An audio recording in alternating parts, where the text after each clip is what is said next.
दोस्तों कॾहिं कॾहिं ईअं न लॻंदो आहे त ॼण सिज अमीरनि लाइ आहे। सिज वॾे महा पेशवराना सोच रखंदड़ जे लाइ उभरे थो।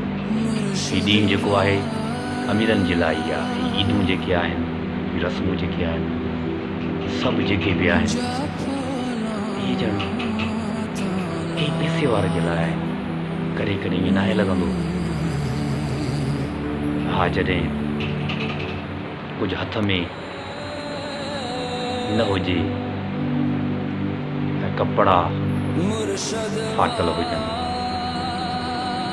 ईदनि ते ख़र्ची, हथ खाली, कपिड़ा लीड़ूं पेरे उघाड़े। हा उहे ग़रीब ई आहिनि। ऐं वरी असांजी सोचनि में कुझु अहिड़ो ख़्यालु, ॼण कुझु पंहिंजी हौसला अफ़ज़ाई बि न करे उनखे ग़रीब गुरबत जी सोच ते फ़िकिर। को प्रोग्रामिंग में पूरो आहे, को वीडियो ठाहींदड़ वीडियो ठाहिण में पूरो आहे, को पंहिंजो ॾेखाव कंदड़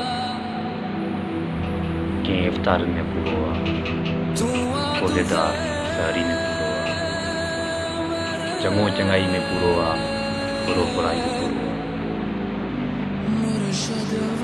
घर झूनो छत पुराणी, घर झूनो छत पुराणी, ॻाल्हियूं पोड़ियूं, ज़िंदगी हज़ार गुना घुरबल ऐं वक़्तु थोरो। शाही ज़िंदगी ऐं शाही इंसानियत जो अदम।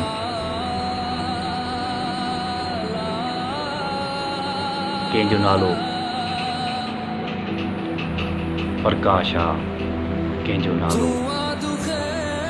अज़ीम आहे, कंहिंजो नालो इस्लामी आहे, कंहिंजो नालो नज़रियाती आहे, कंहिंजो नालो फ़िरके वारानी सोच मुताबिक़। हाय दोस्त, अॼु कुझु अजीब ख़्यालु आहे। हे मुंहिंजा दोस्त, अगरि तूं समझदार आहे त अखियुनि मां ई सम्झणु तुंहिंजे लाइ पहिरियों सम्झणु हूंदो। हे दोस्त,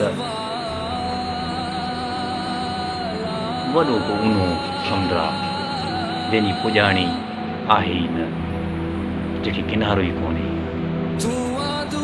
ही हिकिड़ी सोच आहे। हिन सोच ते ईंदड़ वेंदड़